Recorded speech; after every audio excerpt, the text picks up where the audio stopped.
tarde. O mundo rompeu a marca de 3 milhões de mortos pela Covid desde o começo da pandemia. A Índia registrou um novo recorde de contaminações e passou o Brasil em número de casos da doença. Cidades brasileiras retomaram a vacinação neste sábado com a chegada de novos lotes da vacina. São Paulo se prepara para a nova fase de reabertura das atividades. E ainda, o príncipe Philip é sepultado numa cerimônia simples, como era o desejo dele na Inglaterra. Por causa da Covid, o sepultamento foi restrito no castelo de Windsor. Novos detalhes do depoimento de uma ex-namorada do vereador Jairinho. Débora Saraiva diz que ela e o filho foram agredidos. 25 anos depois do massacre de Eldorado do Carajás, o Pará ainda é o estado com o maior número de mortes em conflitos por terra. E uma homenagem aos 100 anos do nascimento de Franz Krajberg, um artista plástico pioneiro na defesa do meio ambiente. O Jornal Hoje está começando.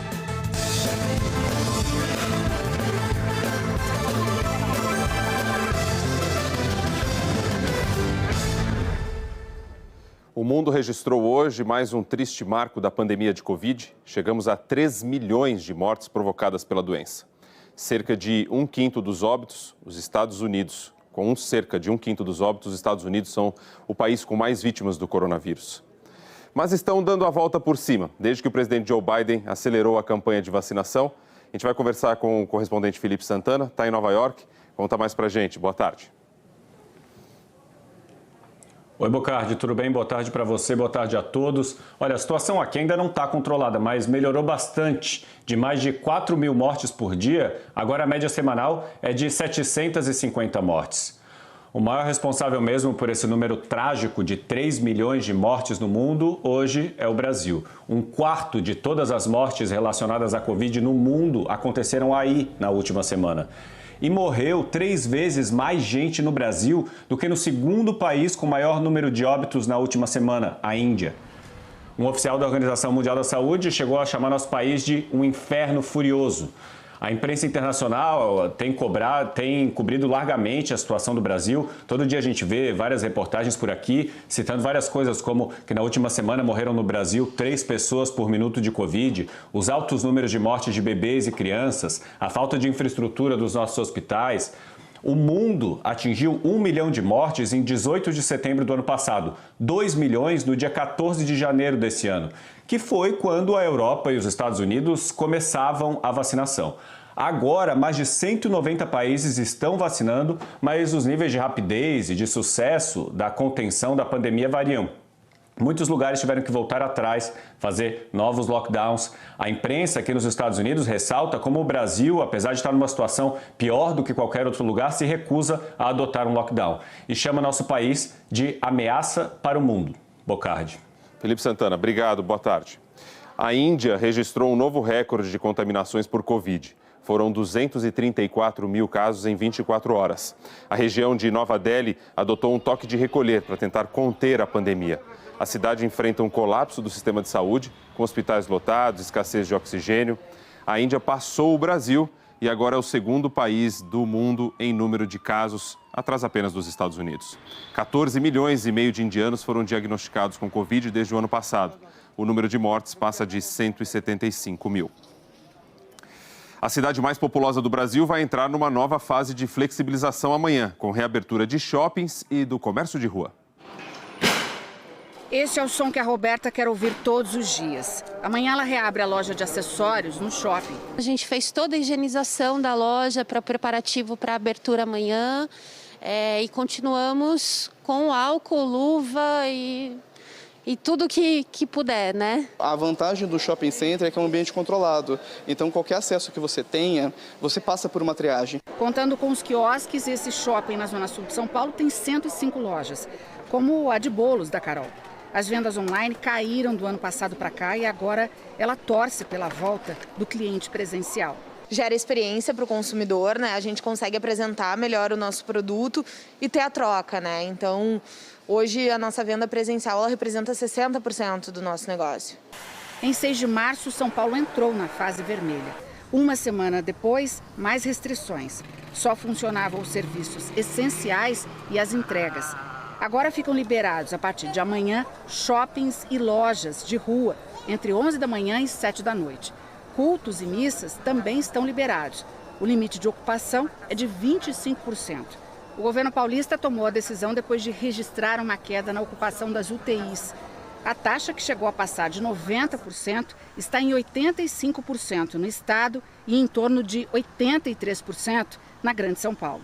Nós sabemos que nos próximos dias nós teremos uma queda constante, fruto de restrições realizadas nas semanas passadas, E, portanto, nós não podemos deixar com que a gente já saia de uma fase vermelha para a fase laranja ainda no momento em que nós estamos com um patamar elevado. A queda nas internações é considerada bastante tímida pelos profissionais da saúde. Para eles, outras situações deveriam ser levadas em conta antes do retorno das atividades, como, por exemplo, a alta das contaminações e a falta de rastreamento dos infectados e de quem teve contato com eles.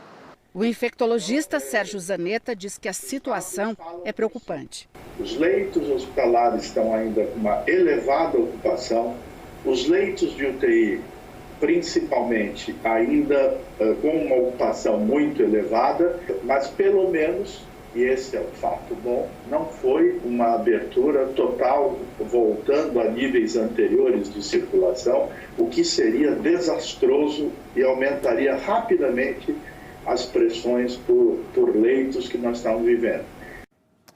Hoje de madrugada, a polícia acabou com mais festa em São Paulo. Cerca de 150 pessoas estavam em um sítio na zona sul da cidade. Os organizadores da festa assinaram um termo pelo descumprimento das regras sanitárias e os convidados foram liberados. Na fase mais restritiva, as aglomerações estão proibidas. Agora a gente vai ver aqui no telão os números da pandemia, com os dados reunidos pelo consórcio de veículos de imprensa até 8 da noite. Em 24 horas, 3.070 mortes por Covid. Desde o começo da pandemia, temos o número de 369.024 mortes. De quinta para sexta foram confirmados mais de 76.249 casos, o total até agora, então, de 13.834.342 casos. A média de casos ficou estável, 65.561 novos casos por dia. A gente tem aqui 1% menos em 2 semanas. A média de mortes também registra estabilidade, são em média 2.870 óbitos por dia, 2% mais do que 2 semanas atrás. Cenário pelo país, a gente vê no mapa. Vai aparecer em vermelho, com alta na média de mortes, são 6 estados. Roraima e Amapá tiveram os maiores aumentos. E o mapa ficou bem mais amarelado. São 15 estados e o Distrito Federal em estabilidade. Em azul, são 5 estados em queda na média de mortes, maiores reduções no Rio Grande do Sul e na Paraíba. Ainda nesta edição, a gente vai voltar a falar da pandemia aqui no Brasil. O prefeito de São Paulo, Bruno Covas, do PSDB, começa hoje uma nova etapa do tratamento contra o câncer, com quimioterapia e imunoterapia. Os exames da última quinta-feira mostraram o surgimento de novos pontos de câncer no fígado e nos ossos.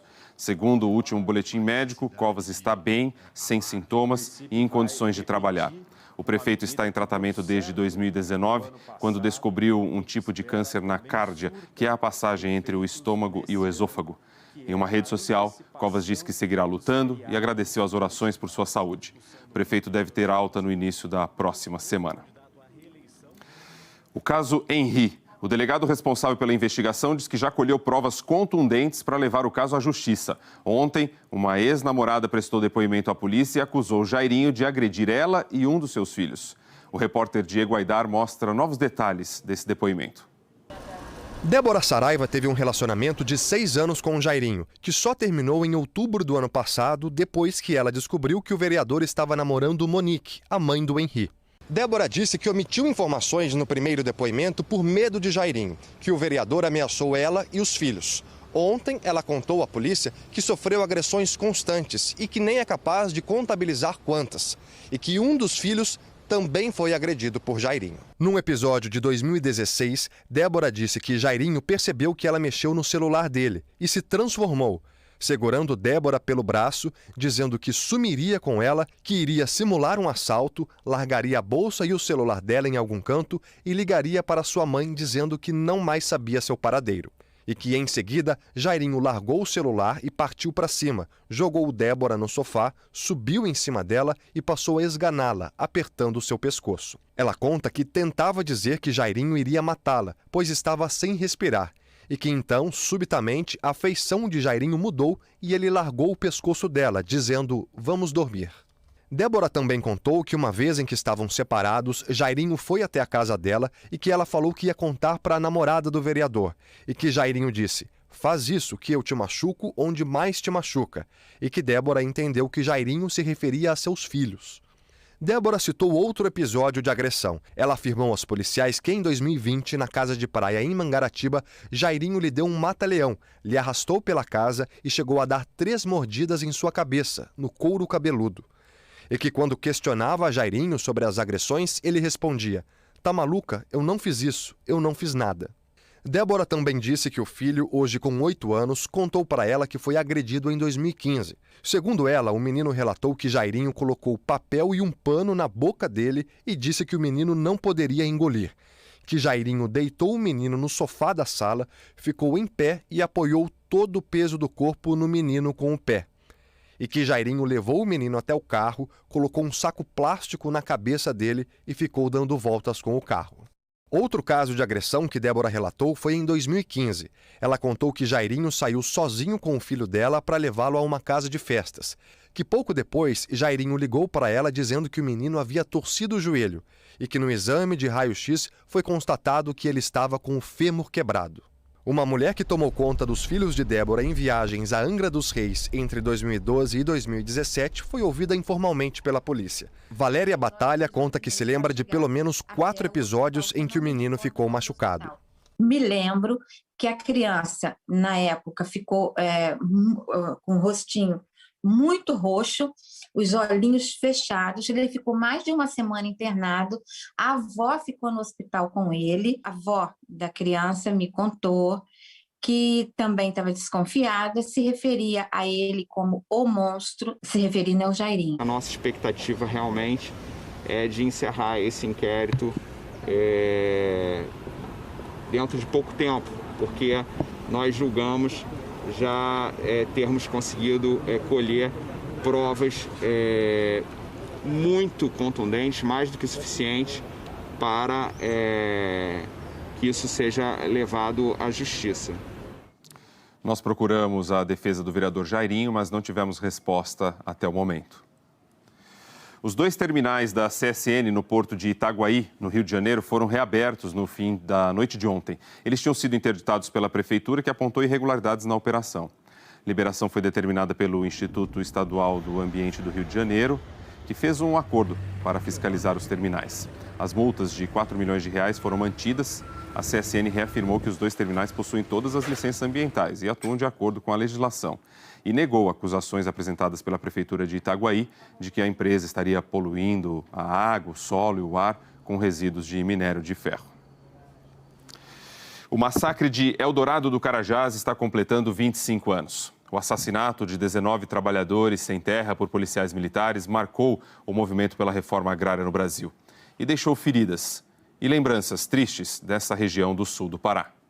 Eu sou filho de um casal de camponeses nordestinos que vieram para essa região em busca de melhores condições de vida e aqui foram trabalhar em fazendas. Batista tinha 15 anos quando presenciou um dos episódios mais violentos da história dos conflitos de terra do Brasil. O massacre aconteceu na curva do S da rodovia PA 150, que havia sido bloqueada por trabalhadores sem terra que pediam a desapropriação de áreas na região. 155 policiais militares foram chamados para liberar a estrada. Um deles atirou e os agricultores reagiram atirando pedaços de pau. 19 trabalhadores rurais foram assassinados.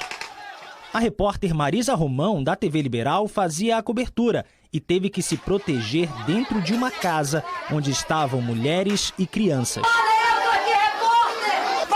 Só tem mulher e criança aí dentro. As balas, elas não tinham direção.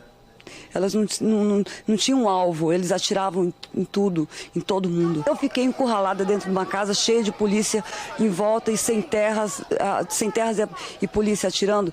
Eu pensei na minha família, eu pensei na minha vida, eu confesso que eu pensei na minha vida.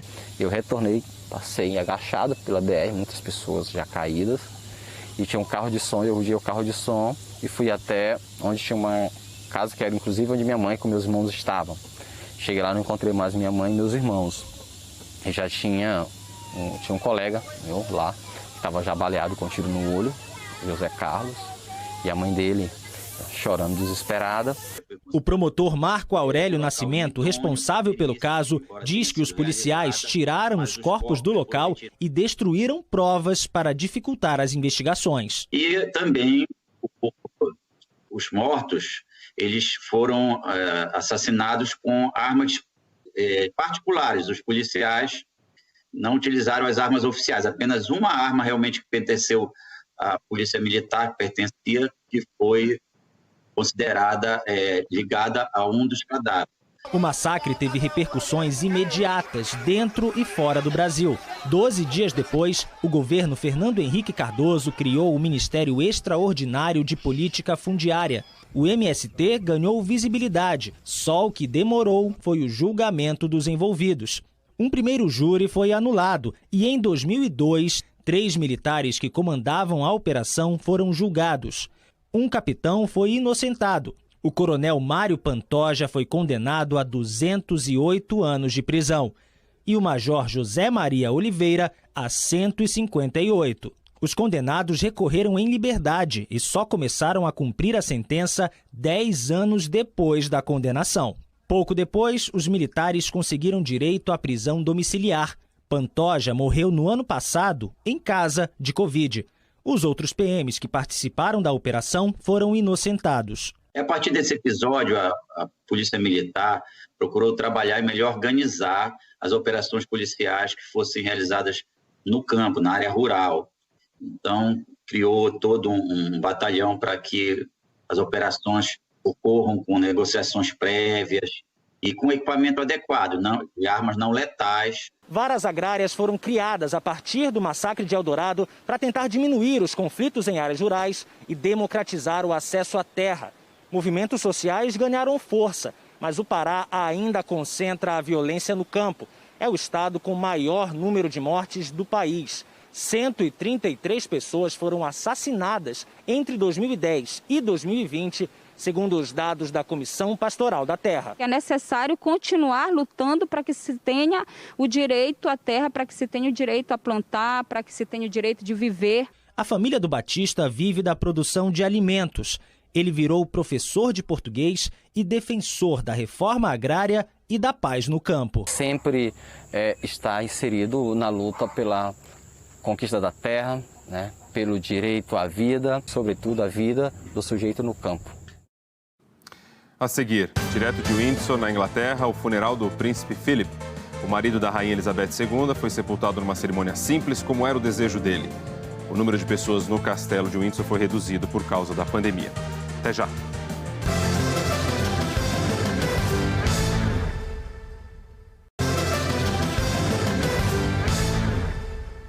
Hoje é um dia histórico para a família real britânica, dia do funeral do príncipe Philip, marido da rainha Elizabeth II, em Windsor, na Inglaterra. Philip morreu no dia 9 de abril, aos 99 anos. O correspondente Rodrigo Carvalho acompanhou a cerimônia e tem os detalhes para a gente. Boa tarde. Oi, Bocardi. Boa tarde para você, todo mundo que assiste ao JH. Foi uma cerimônia simples, teve que ser uma cerimônia simples por causa da pandemia. Então, aqui fora, nesse caminho que leva a uma das entradas do castelo, de onde eu falo ao vivo, não teve multidão. Lá dentro, no funeral, 30 convidados só. Essa é a regra atual da pandemia aqui no Reino Unido. Funerais podem reunir no máximo 30 pessoas. E o do príncipe Philip, originalmente, era para ter 800 convidados. O primeiro-ministro britânico Boris Johnson, por exemplo, não veio, não participou. Ele se antecipou, durante a semana disse que não participaria da cerimônia para abrir espaço, uma vaga para alguém da família. E aqui fora, como eu disse, pouco movimento. Durante a semana, tanto o governo britânico quanto a própria família real pediram que as pessoas não viessem para a rua. E, de maneira geral, assim foi feito. Teve, sim, gente que saiu de casa, mas sem aglomeração. Então, de maneira geral, esse pedido foi respeitado por causa da pandemia. Vamos ver agora como foi o funeral do príncipe Philip, que morreu aos 99 anos. Uma cerimônia, como eu disse, simples, mas cercada de simbolismos. Um funeral discreto, para poucas pessoas. A lista incluiu 30 convidados só. entre integrantes da família real e parentes alemães do príncipe Philip. A necessidade de uma cerimônia mais simples coincidiu com o desejo do próprio Duque de Edimburgo.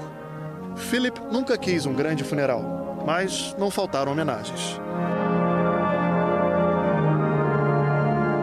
O caixão coberto com o estandarte do Duque, o boné naval e a espada de Philip foi transferido da capela particular do Castelo de Windsor para um carro que o próprio Duque ajudou a projetar 18 anos atrás, adaptado para esse momento.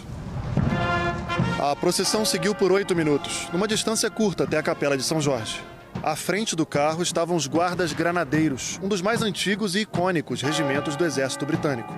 O Duque de Edimburgo foi coronel dessa infantaria por 42 anos. 8 carregadores dos fuzileiros navais e outros regimentos associados a Philip acompanharam o carro. Os integrantes da família real, incluindo o príncipe Charles, o primeiro na linha de sucessão ao trono, caminharam atrás do caixão. Companheira de Philip por 73 anos, a rainha Elizabeth II, agora viúva, seguiu atrás num carro oficial.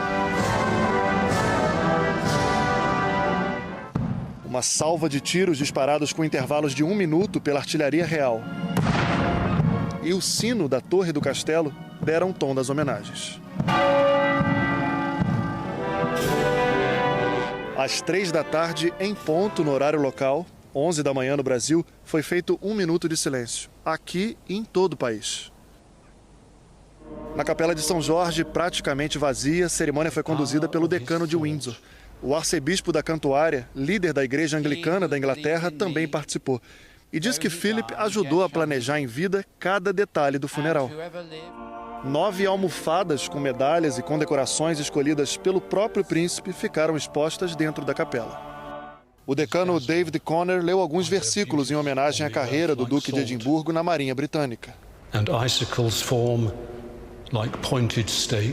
Os 30 convidados usaram máscara dentro da capela, como é obrigatório no Reino Unido, em ambientes fechados, e respeitaram as regras de distanciamento social.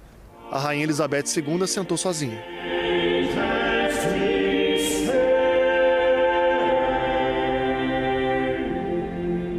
Depois de uma cerimônia cercada de significados importantes para o príncipe, o corpo de Philip foi colocado no jazigo real.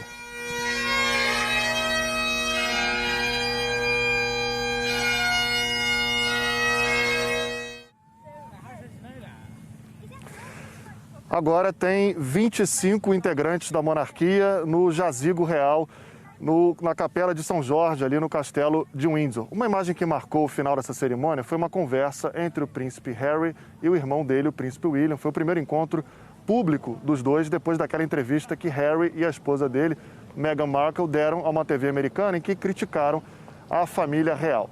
Meghan Markle não veio, ficou nos Estados Unidos.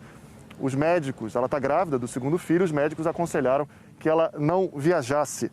Então, Bocardi, foi uma cerimônia simples, teve que ser uma cerimônia simples, como eu disse, mas cercada de simbolismos e com toda a tradição da família real, desfile militar, um dia que marca, né, sem dúvida, a história da realeza britânica. Isso aí. Rodrigo Carvalho, muito obrigado, uma boa tarde. A gente vai agora à residência oficial da rainha Elizabeth II, é lá que está a correspondente Cecília Malan. Vai contar pra gente o que deve acontecer depois do funeral. Boa tarde. Boa tarde, Rodrigo. Boa tarde a todos. Bom, o luto da família real continua por mais uma semana agora. Já o período de luto nacional terminou hoje, depois da cerimônia em Windsor. E amanhã, as bandeiras voltam a ser hasteadas em todos os prédios do governo britânico. Elas estão a meio mastro desde o anúncio da morte do marido da rainha, dia 9 de abril. Assim como o funeral do príncipe Philip obedeceu às restrições da pandemia, o público também respeitou ao não aglomerar do lado de fora dos palácios da monarquia. Ainda não sabemos quando a rainha, agora viúva, volta aqui para Buckingham, a residência oficial da monarca. Ela está isolada no Castelo de Windsor desde março do ano passado. Quarta-feira, Elizabeth II completa 95 anos. Vai ser o primeiro aniversário em mais de 7 décadas sem o grande companheiro da vida toda. Às 3 da tarde, fez-se silêncio em todo o reino. Durante 6 minutos, nenhum voo pousou ou decolou de Heathrow, o principal aeroporto do país. Homenagens também nos gramados. Os times da Liga Inglesa fizeram 1 minuto de silêncio e os jogadores usaram faixas pretas nos braços. The weather in the window this morning is snow. A realeza lembrou a história do patriarca da família com uma montagem nas redes sociais. On such an occasion, E a rainha divulgou uma das recordações preferidas ao lado de Philip, um momento de descontração na Escócia. Marido, pai, avô, bisavô, um homem carismático que sempre colocou a rainha, a coroa e os súditos em primeiro lugar. finagle triumphs. 7 décadas de serviço, lembradas hoje com decoro e precisão militar. De volta ao Brasil, a gente vai falar sobre a pandemia mais uma vez. O sábado está sendo de retomada da vacinação contra a Covid nas capitais que tinham parado a imunização por falta de doses. Em muitos lugares, teve fila desde cedo. As 15.400 doses que chegaram ao Acre possibilitaram a retomada da vacinação hoje, depois de 4 dias de suspensão. Em Palmas, o drive-thru da Praia da Graciosa amanheceu com uma longa fila de idosos acima de 66 anos. Fila também em Campo Grande. A prefeitura aplica a primeira e segunda doses neste fim de semana. A dona Severina, de 77 anos, ficou emocionada. Esse vírus não está perdoando, ele está matando mesmo. Se a gente não se cuidar, vamos fazer nossos parentes chorar. A chuva atrapalhou o movimento no drive-thru de Maceió, que já começou a vacinar pessoas com síndrome de Down maiores de 18 anos. Pouco movimento também no drive-thru de João Pessoa, que retomou a aplicação da segunda dose. Diana levou Dona Alba, de 79 anos, para se vacinar. É a segunda dose da minha mãe. Graças a Deus que está imunizada, né? Em Belo Horizonte, os centros de imunização e postos de drive-thru também abriram neste sábado. Idosos com 73 e 74 anos tomaram a segunda dose. No Rio, a prefeitura começou a vacinar profissionais de escolas públicas de educação básica, que tenham 55 anos ou mais. Cecília, que ensina há mais de 20 anos, recebeu a dose hoje. Antes de se aposentar no ano que vem, ela quer realizar um sonho: ver a escola cheia de novo. Todo dia eu acordo achando que é o dia de eu ser vacinada. E é muita emoção, porque a gente só quer que tudo volte ao normal. E em Porto Alegre, pessoas com 62 anos já estão recebendo a primeira dose em 3 pontos de drive-thru. O gráfico mostra a evolução da vacinação no país. A linha azul representa a média diária de aplicação da primeira dose e a linha verde, a média diária da segunda dose. É possível ver que a vacinação da primeira dose tem uma média maior por causa da quantidade maior aplicada até agora. Ela teve um pico no dia 1º de abril, com um pouco mais de 644 mil doses aplicadas, mas perdeu força e ontem estava em 441.691. A segunda dose, ao contrário, vinha num ritmo menor e ontem teve sua maior média, quase 327.400 doses. Todo o esforço das prefeituras agora é para recuperar o tempo perdido pela falta de doses. Goiânia dobrou a capacidade do drive-thru para fazer a fila andar mais rápido. Dona Maria, de 64 anos, veio de triciclo. É econômico, né? Não gasta muito, né? Aqui em Goiânia, a força-tarefa de vacinação acelerou também a atualização dos dados. Com esses tablets, as equipes agora digitam em tempo real as informações de quem está sendo vacinado e a quantidade de doses aplicadas. O que não dá para anotar é o tamanho da felicidade que já pode pegar carona nesses carros. Nesse carro aqui, todo mundo vacinou. 3 marinheiros na carroça do padeiro. E vacinado. E livre dessa pandemia. Todo mundo precisa recuperar o tempo perdido daquilo que já não estava num ritmo tão bom. Vamos ver como é que está a vacinação em Salvador, ao vivo com o Mauro Anchieta, está aqui, vai contar pra gente como é que está. Até porque Salvador também tinha suspensão e agora retomou. Até que horas vai hoje? Boa tarde. Boa tarde, Rodrigo. Boa tarde a todos. Os pontos de vacinação em Salvador vão funcionar até às 6 da tarde. A capital baiana retomou hoje de forma gradativa a aplicação da primeira dose em idosos com 61 anos ou mais, depois de 5 dias de interrupção por falta de vacinas. Agora à tarde, a Prefeitura já está imunizando pessoas com 60 anos ou mais. A campanha é feita em 10 pontos de vacinação com sistema tradicional e 9 com drive-thru. Nós estamos em um deles, no Centro de Convenções de Salvador, onde a fila nesse momento se estende por aproximadamente 400 metros. Às 8 da manhã, logo que o posto abriu, a fila tinha cerca de 1 quilômetro na Avenida da Orla. Salvador recebeu ontem 45 mil doses de um total de 396 mil que o Ministério da Saúde enviou para a Bahia. Segundo a Prefeitura, é uma quantidade pequena que só vai durar poucos dias. A campanha de imunização contra a Covid continua amanhã com primeira e segunda doses para a população idosa. Rodrigo. Obrigado, Mauro Anchieta. Uma boa tarde para todos aí. O Ministério da Saúde e o Ministério das Relações Exteriores informaram hoje, em nota conjunta, que o Brasil vai receber 4 milhões de doses da vacina de Oxford AstraZeneca em maio. Esse lote virá do consórcio COVAX Facility, liderado pela Organização Mundial da Saúde, e vai reforçar o Plano Nacional de Imunização. Vamos dar uma olhada como é que está o número da vacinação, de acordo com o levantamento do consórcio de imprensa. Você viu ainda há pouco a média, na reportagem dos últimos dias, mas aqui a gente tem as doses especificamente que foram aplicadas nas últimas 24 horas. Por exemplo, tem ali 317.845. Isso são de pessoas que receberam a primeira dose em 24 horas. No total, o Brasil vacinou 25.777.943 pessoas com a primeira dose. Isso equivale a 12,17% da população. 9.134.959 pessoas receberam a segunda dose, 4,31% da população. 24 estados e o Distrito Federal atualizaram dados da vacinação. Os estados com maior percentual da população vacinada com a primeira dose aparecem em tons mais escuros de azul aqui. Até agora, os 5 que mais aplicaram a primeira dose foram Rio Grande do Sul, Mato Grosso do Sul, Paraíba, Espírito Santo e Bahia. Mais detalhes sobre a situação do seu estado você confere em g1.com.br/coronavírus. A seguir, o acordo bilionário para levar o homem de volta à Lua. A previsão do tempo para todo o Brasil e os 100 anos de nascimento de Krasberg, um artista pioneiro na defesa do meio ambiente. Até já!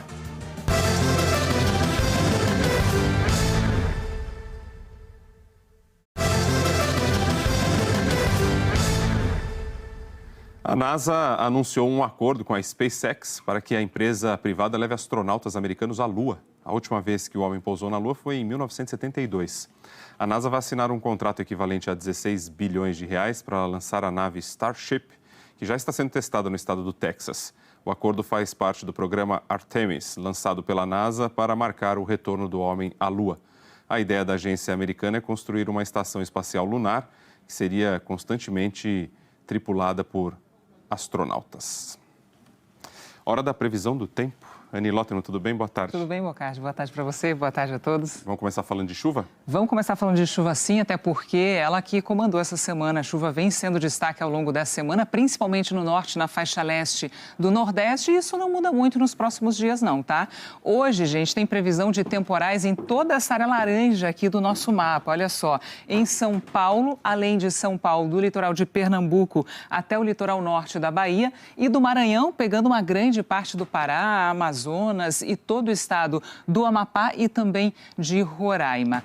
A chuva ela pode vir com raios, ventania e provocar alagamentos. Isso pode acontecer em São Paulo, onde a máxima não passa hoje dos 27 graus.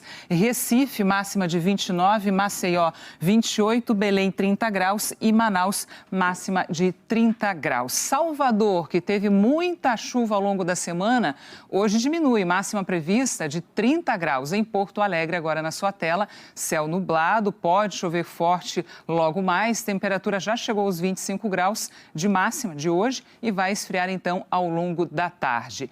Chove em Porto Alegre, mas uma grande área aqui do Rio Grande do Sul, o tempo já fica firme hoje. Tempo firme também, sol sem chuva do Rio de Janeiro, uma grande área de Minas Gerais, da Bahia, Distrito Federal e também no leste de Goiás. E nesse domingo, quem vai ser acordado pela chuva? Olha só, Bocardi, a chuva vai ser o despertador de muita gente nesse domingo, principalmente para quem estiver no norte, nordeste e também em São Paulo. A umidade do norte está descendo para o centro-oeste, parte do sul e também do sudeste. E nessa área do sudeste e sul, a chuva ela pode se intensificar por causa dessa baixa pressão aqui. Ela tem a função de organizar as nuvens de chuva que ficam ainda mais carregadas. E ela pode ganhar força, ganhando força se torna um ciclone subtropical. E aí o que acontece? Traz ventos ainda mais fortes e deixa o mar agitado. Isso deve acontecer do litoral de Santa Catarina, subindo até a região dos lagos no Rio de Janeiro, com o mar bem agitado, ondas de até 3 metros. A temperatura também vai cair em algumas cidades, como São Paulo, onde a máxima não deve passar dos 24 graus. Em Curitiba, 21, Florianópolis, máxima de 24, com chuva persistente, Vitória e Campo Grande, com máxima de 30 graus, e Cuiabá e Palmas, com máxima de 32. Rio de Janeiro, fim de semana de calor, mas a terça cai para 27 de máxima. Brasília, chove principalmente na segunda, a temperatura não passa dos 25. E em Salvador, a chuva aumenta principalmente na terça-feira. E aí a temperatura também volta a cair, ou seja, esse é o cenário para os próximos dias. E amanhã chuva em grande parte do Brasil, viu, Bocardi? Tá bom. Obrigado, Anne. Bom final de semana. Com uma programação especial adaptada à necessidade de isolamento social, cidades mineiras estão fazendo uma homenagem aos 100 anos de nascimento de Franz Krajberg, o artista polonês que escolheu o Brasil para viver e, através da sua obra, defender a natureza. Mineiro não gosta de Minas. Eu não entendia. Aqui a mineração vai explodir, Minas vai explodir. Essas eram as palavras que o seu Taquinho, motorista da jardineira que percorre as ruas de Tabirito, ouvia de Franz Krajberg, artista polonês que morou aqui entre 1964 e 1972. Eu fui entender depois, mais maduro, com os desastres que houve das barragens, né? Aí eu vi que a natureza chora. É isso que ele queria passar, né? Mas eu não entendia na época. Nascido em 1921, Krajberg chegou ao Brasil aos 27 anos. Adotou o país que o acolheu depois de perder a família inteira num campo de concentração na Segunda Guerra Mundial. Criou raízes e se reconstruiu por meio do trabalho artístico com um olhar calejado de sobrevivente. Fugiu do homem para morar na floresta, ao entender que havia outras guerras a lutar. Ao se encontrar com as montanhas de Minas, Krajberg foi impactado pela vida anunciada, pelas cores da terra e pela iminência dos efeitos devastadores da mineração. Ele reuniu tudo isso em obras de arte que correram o mundo. Krajberg usava tintas que ele mesmo produzia com os pigmentos da terra. As cores preferidas de Krajberg eram o vermelho, que lembrava o sangue, e o preto. Então eram os dois extremos. Ele é um vanguardista, ele traz essas ideias para o nosso tempo. Quando as pessoas ainda não discutiam o meio ambiente, ele já levanta essa bandeira a nível mundial. Foi em Paris que a produtora cultural Jô Queiroz o conheceu em 1996. Para marcar os 100 anos do nascimento de Krajberg, ela organizou uma série de eventos virtuais, como projeções das obras em lugares icônicos, para celebrar a existência e a obra do homem visionário, que morreu em 2017. Esse centenário dele não é à toa que cai em plena pandemia. É como se trouxesse para a gente um consolo e até assim uma voz de esperança. E ele nos faz nos questionar o que é que a gente pode fazer hoje, aqui e agora, em defesa, em prol da natureza. Então eu acho que é um convite à reconciliação do homem com as nossas florestas. O Jornal Hoje termina aqui. Você acompanha outras notícias no Jornal Nacional. Uma boa tarde, um bom final de semana.